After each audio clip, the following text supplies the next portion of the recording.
علی بھی عورت کے پردے کا کیا مسئلہ ہے؟ آواز کا پردہ ہے کہ نہیں ہے، چہرے کا پردہ ہے کہ نہیں ہے، ہاتھوں کا پردہ ہے کہ نہیں؟ قرآن کا اسلوب تو آپ کو بتا رہا ہے.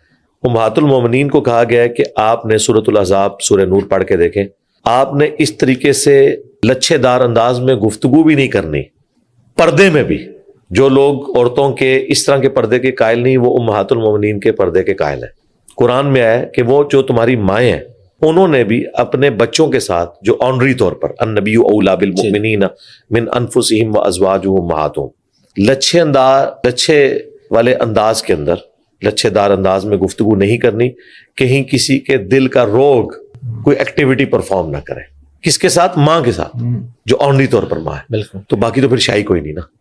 یعنی عورت کی گفتگو اس طرح کی نہیں ہونی چاہیے. اس سے آپ کو عورت کے آواز کے پردے کا پتہ چل گیا.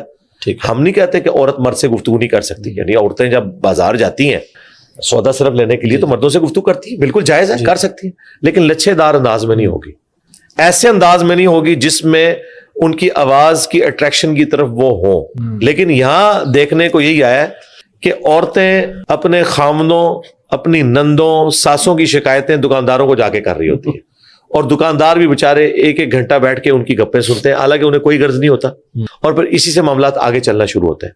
گفتگو کریں لیکن یہ والا معاملہ نہ ہو. باقی عورتوں کا کوئی کام نہیں ہے کہ مردوں کو کوئی درس و تدریس کرے، مرد ہی کریں گے انہیں. سیدہ عائشہ کی مثال دینا بالکل غلط ہے، کیونکہ وہ نبی علیہ السلام کی آئلی زندگی ٹرانسفر کر رہی تھی. ان کے بعد کوئی لیگیسی آگے چلی نہیں ہے کہ کبھی کسی عورت نے مرد کو درس دیا ہو. مرد ہی درس دیتے تھے مردوں کو، اور وہ اپنی عورتوں کو سکھاتے تھے. ٹھیک ہے. تو عورت کو اللہ تعالیٰ نے آنر دی. عورت کا مطلب ہی عربی میں پردے کی چیز ہے. ستر عورت کہتے ہیں آپ اپنے ستر کو، اچھا چھپانے کی چیز. تو رہا چہرے کا پردہ، قرآن کے مزاج میں، قرآن میں ہے کہ عورت کے زیور کی چھنکار بھی باہر نہ سنائی دے زینت کے طور پہ. اس سے آپ کو اللہ کا مزاج تو پتہ چل گیا. جو خدا عورت کے زیور کی چھنکار کو باہر مرد کو اٹریکٹ کرنے کے پوائنٹ آف ویو سے ایک زہر قاتل سمجھتا ہے، وہ زینت کی سب سے بڑی چیز چہرے کو کھولنے کی اجازت کیسے دے گا؟ جتنی احادیث اس حوالے سے پیش کرتے ہیں زیادہ تر کیٹاسٹرافک کنڈیشن کی ہے، میدان جنگ کی، یا آیت پردہ نازل ہونے سے پہلے کی ہے. اما عائشہ سلام اللہ علیہا کی جو افک والی حدیث ہے، جو آپ کے اوپر منافقین نے تہمت لگائی تھی برائی کی، اس میں الفاظ ہیں کہ نبی علیہ السلام نے ایک صحابی کی ڈیوٹی لگائی ہوتی تھی کہ جب وہ قافلہ آگے موو کرتا تھا تو وہ پیچھے چھوٹ جانے والے سامان کو ریٹریو کرتے تھے کہ کوئی بھول نہ جائے. اور اسی چکر میں وہ آئے تھے. اما عائشہ کا ہار گم گیا، اور چونکہ ہودج میں بیٹھے ہوئے پتہ نہیں چلتا تھا، وہ آگے چل پڑے. اما عائشہ وہیں پہ بیٹھ گئیں اور وہ کہتی ہیں میں نے اپنے اوپر یوں پردہ کر لیا اور مجھے اونگ آ گئی. اسی دوران میرے چہرے سے پردہ ہٹ گیا، اور اس صحابی نے جب وہ سامان کی تلاش میں آئے تو دیکھا میں بیٹھی ہوئی ہوں، تو انہوں نے بلند آواز سے پڑھا انا للہ و انا الیہ راجعون. وہ کہتی ہیں میں نے فوراً اپنا چہرہ ڈھانپ لیا. اما عائشہ کے الفاظ ہیں انہوں نے مجھے پہچان لیا کیونکہ آیت پردہ نازل ہونے سے پہلے انہوں نے مجھے دیکھ رکھا تھا. لہٰذا بخاری مسلم کی حدیث یہ بتا رہی ہے کہ اما عائشہ آیت پردہ کے بعد پردہ کرتی تھی، حالانکہ وہ ماں ہے.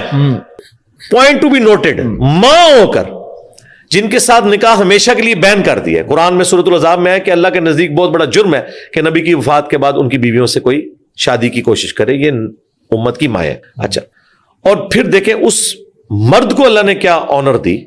اسی مرد کے ساتھ منافقین نے یہ برائی والا معاملہ جوڑا تھا، اور اللہ تعالیٰ نے اسے جوانی میں موت دی. اس کی شادی بھی نہیں ہوئی، وہ کمارا گیا دنیا سے. اور اما عائشہ اس چیز کا ذکر کرتی تھی کہ جس مرد کے ساتھ انہوں نے مجھے جوڑنے کی کوشش کی، اللہ نے اسے کسی عورت کے ساتھ بھی نہیں جوڑنے دیا، وہ کنواری حالت میں دنیا سے گیا. یہ بخاری مسلم میں موجود ہے. تو سیدہ عائشہ کی حدیث واضح بتا رہی ہے. پھر قرآن میں باقاعدہ ایک تو سینے پہ اوڑھنی لینے کا، جلباب کا ذکر آیا ہے، گھونگھٹ نما، اسی کی ماڈرن فارم یہ برقع ہے. البتہ یہ جو برقع اس سخت نوعیت کا کہ ہاتھوں میں بھی دستانے پہنائے ہوئے، یہ پردہ کو نہیں ہے، غلوف کے درجے میں. یہ عمومی زینت جو قرآن میں ہے نا، جو کھل جائے خود بخود ٹخنوں سے نیچے، یہ ہاتھ، اس کے اوپر تو قرآن نے قدغن نہیں لگائی ہوئی ہے. لیکن جو چیزیں چھپانے والی ہیں وہ عورت نے چھپانی ہے. اور اس میں برقعے کا کالا ہونا ضروری نہیں ہے، وائٹ بھی ہو سکتا ہے. برقع ہونا بھی ضروری نہیں ہے، بڑی چادر بھی ہو سکتی ہے. ایران میں آپ دیکھیں عورتیں بڑی سی چادر لے کے یوں انہوں نے چادریں پکڑی ہوتی ہیں. اب رہا چہرے کا پردہ، ہمیں یہ بات ماننے میں کوئی عار نہیں ہے کہ ہمارے اسلاف میں فقہا میں چہرے کے پردے کے حوالے سے اختلاف تھا. امام خمینی نے چہرے کے پردے کہ جواز کا فتویٰ دیا, اگرچہ اہل تشیع کے ہاں بھی چہرے کے پردے کو پریفریبل کہا گیا ہے, لیکن انہوں نے کہا کہ ہاں چہرہ کھول سکتی ہے, باقی جسم کا وہ پردہ کرے گی. بالوں کا پردہ تو سارے مانتے ہیں, باقی جسم کا, سینے کا ابھار نظر نہ آئے, ظاہر ہے وہ اللہ تعالیٰ نے ایک اٹریکٹفل چیز عورت کے لیے رکھ دی ہے نیچرلی. البتہ میں یہ کہوں گا کہ میں ان فقہا کے ساتھ ہوں جو چہرے کے پردے کو ضروری سمجھتے ہیں. ٹھیک ہے. اور آج کے پرفتن دور کے اندر جو صورتحال ہو چکی ہے اس میں تو پردہ پلس ہونے والی بات ہونی چاہیے. اگرچہ عورتیں بھی مسجد میں اعتکاف کریں, سنت یہی ہے, امہات المومنین بھی بخاری مسلم میں ہے کہ مسجد میں اعتکاف کرتی تھی.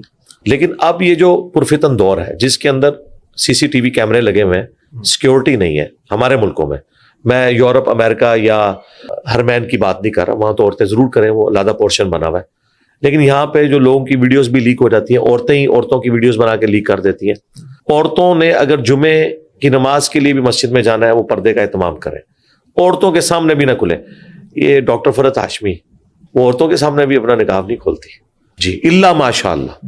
عورتیں بھی جو ان کے درس میں بیٹھتی ہیں نا جی, وہ نقاب کی حالت میں ہی رہتی ہے. ظاہر ہے کہ اتنا پرفتن دور ہے, لوگ ویڈیوز کے ذریعے کچھ بھی کر سکتے ہیں.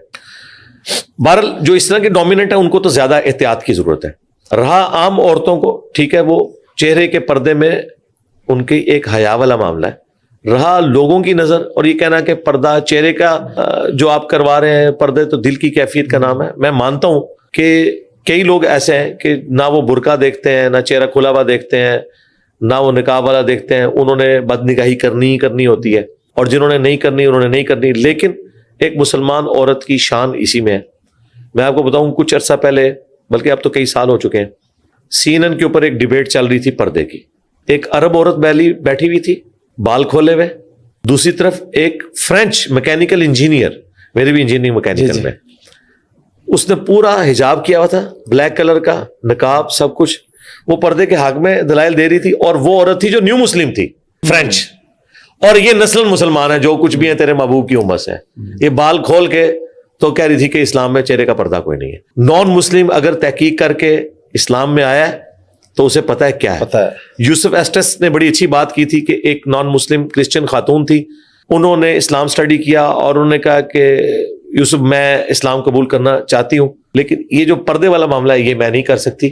تو وہ کہتے ہیں کہ میں نے اسے کہا کہ تم اسلام قبول کر لو, انشاءاللہ بعد میں اللہ نے توفیق دی تو کر لینا. تو اس نے آگے سے کہا کہ میں نے قرآن سٹڈی کیا ہے, میں نے احادیث پڑھی ہیں, کیا میں اللہ کا یہ والا حکم اپنی مرضی سے چھوڑ کر مسلمان رہ جاؤں گی کہ اپنی مرضی کے حکم کو میں مان رہی ہوں. اسلام تو نام ہی ہے, سبمٹ یور ول ٹو اللہ, اللہ کے حوالے کرنا اپنی مرضی کو. وہ کہتے ہیں میں اتنا شرمندہ ہوا کہ دیکھو یہ بھی مسلمان نہیں ہوئی, اسے یہ پتا ہے کہ اگر خدا کو ماننا ہے پھر خدا کی بھی ماننی ہے. انہیں کیا پتا کہ یہ پاکستان میں کروڑوں لوگ ہیں جو کہتے ہیں کہ خدا کی ماننے کی ضرورت نہیں, جو کچھ بھی ہے تیرے محبوب کی امت سے. خیر 6 مہینے بعد وہ ایگری کی. یوسف ایسٹس نے اس وقت کہا کہ آپ ابھی کلمہ پڑھ لیں, لیکن اس نے نہیں پڑھا. شرعی مسئلہ وہی ہے جو یوسف ایسٹس نے بتایا, کیونکہ زندگی موت کا پتہ نہیں. جی بالکل, یہی ان کو کہنا چاہیے تھا. لیکن اس میں وہ جو عبرت حاصل ہوئی ہے کہ ایک نان مسلم جب اسلام کو سٹڈی کرتا ہے اسے تو پردہ نظر آ رہا ہے, مسلمان جو ہے وہ پردے کا اتنا بڑا دشمن بنا ہوا ہے, اللہ ماشاءاللہ. لیکن اللہ کا شکر ہے دنیا میں جتنے ریلیجس لوگ ہیں جو ڈومیننٹ پوزیشن کے اوپر ہیں, وہ جماعتیں جو دین کا کام کر رہی ہیں, خواہ وہ تبلیغی جماعت ہو, دیوبند کی, بریلویوں کی دعوت اسلامی ہو, اہل حدیث کی جماعتیں ہوں, ڈاکٹر فرحت ہاشمی ہو, ڈاکٹر اسرار صاحب ہوں, ڈاکٹر ذاکر نائک ایک چہرے کے پردے میں تھوڑی سی کمزوری انہوں نے دکھائی ہے, اپنی وہ فیملی کو کرواتے ہیں بہرحال وہ. باقی تو اوور آل کلچرل مسلمانوں میں نسل در نسل یہ چیز چل رہی ہے, اور میں اسی موقف کے ساتھ ہوں کہ چہرے کا پردہ ہونا چاہیے. میری وائف شادی سے پہلے نہیں کرتی تھی, تو میں نے شادی سے پہلے ہی شرط رکھی تھی. اور جن لوگوں کو شوق ہے نا ان کی بیویاں پردہ کریں, یہ سارے معاملات شادی سے پہلے طے کرنے چاہیے. شادی کے بعد اگر آپ زبردستی کرنے کی کوشش کریں گے تو بعض اوقات اختلاف اس لیول پہ بڑھ جاتا ہے کہ علیحدگی ہو جاتی ہے. تو آپ ایسی جگہ پہ ہاتھ ہی نہ ڈالیں جو آپ کے مزاج کے لوگ نہیں. یہاں کئی مذہبی لوگ ہیں, ہاں وہ لوگ جو بعد میں یعنی ایک ریلیجن کے راستے پہ آئے ہیں وہ اپنی بیویوں کو پھر سپیس دیں, کیونکہ ان کی بیویوں نے اس وقت ان سے شادی کی تھی جب وہ اس طرح اپنے کریکٹر سے منوائیں. کچھ عرصہ گزرے گا, امید ہے انشاءاللہ تعالیٰ قبول کر لیں.